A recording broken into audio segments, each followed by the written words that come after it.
What's up guys, my name is Ace, and with that big update that we got late last week, Treyarch added aim response curves to the controller settings in Cold War. And this is something that we had access to in Modern Warfare, but previously in Call of Duty we haven't had access to these settings. We've only had these standard response curves. So in today's video, I'm going to break down exactly how these response curves work to help you guys find out which response curve setting would be best for you. Because at the end of the day, when it comes down to choosing your best response curve, it really does come down to personal preference. So first up, just a little description on what a response curve is and what this actually means. Essentially, it's just a setting that determines how much your aim will move or how much your character will rotate when you move the right analog stick, and how much movement you're going to get depending on how much you're moving the analog stick. So let's start off with linear, since it is the most basic aim response curve. With this, we get a 1-to-1 scale, and essentially what that means is if you move the analog stick a little bit, your aim is going to rotate a little bit. If you move it a lot, it's going to rotate a lot with the same ratio. So there's no acceleration with your aim or anything, it's just a standard 1-to-1 input. Whereas when we contrast that with the standard response curve type, this is the type of response curve that we've always had in Call of Duty for controllers. Even though it does seem to vary a little bit from game to game, they all follow this general trend. And with this response curve type, really fine movements with your analog stick will give you just a very small amount of rotation, so you get a little bit of extra precision. However, as you continue to move that analog stick further and further from center, your turning speed in-game is actually going to ramp up at a higher rate than your movement with the stick. So it's no longer a 1-to-1 movement like linear. And with standard, the reason this is the standard setting and has been in Call of Duty forever is for a lot of people, it gives you the best of both worlds. You can make those fine adjustments with your aim by just moving the stick a really small amount, which is really helpful since an analog stick isn't really the best method of aiming in an FPS game.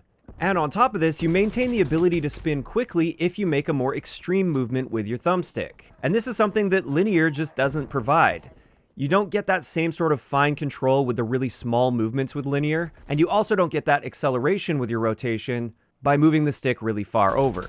So this is why for most people, standard is going to be a better option than linear. However, again, just to reiterate, it does come down to preference at the end of the day. But now let's move on to dynamic. And dynamic is a very confusing one because of the way that they word things in-game. And it was the same story with Modern Warfare.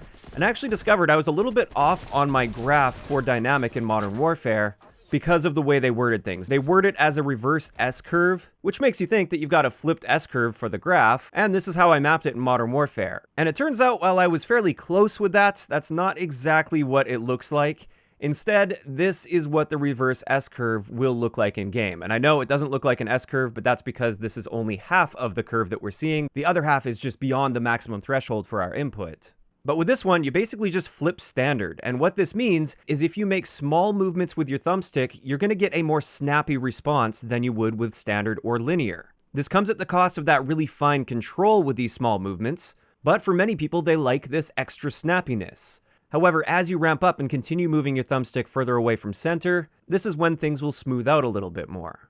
And for a lot of people, they really like dynamic. And it might sound kind of strange on paper, like you're sacrificing that precision by making small movements with your stick. However, I think a big reason that dynamic was fairly popular in Modern Warfare is due to the aim assist. Since you've got aim assist helping you out, many people find that it's better to have that snappier aim with the small movements, so you can snap toward your target faster, and then that aim assist bubble will essentially catch your aim and slow your rotation down for you, thus giving you that fine control once you're on target. At least that's the best explanation I can think of. Because when you look at these three side to side, if we eliminated aim assist from the equation, on paper at least, standard just seems to have the best combination of features. And for me personally, it's the setting that I'm most comfortable with. It's what I'm used to. It's what I grew up with while playing Call of Duty, and therefore I stick to standard. However, there are a lot of players that go with dynamic as well. Actually, a lot of the pro players go with dynamic, or at least they did in Modern Warfare. So it's really up to you, and what I'd recommend doing is set up a custom game with a bunch of bots in the game, and just run around shooting those bots and play around with these settings a little bit. Try playing with standard for like 50 kills or something like that. Then switch over to linear, see how 50 kills feels with that.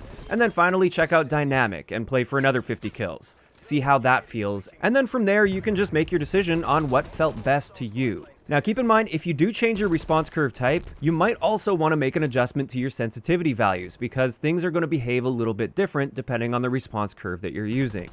And with that, that pretty much covers it for the response curve types. Hopefully this armed you with a little bit more information so you can make a more informed decision about your settings. However, since we are talking about sensitivities and response curve types, this is a perfect time to give a shout out to Control Freak.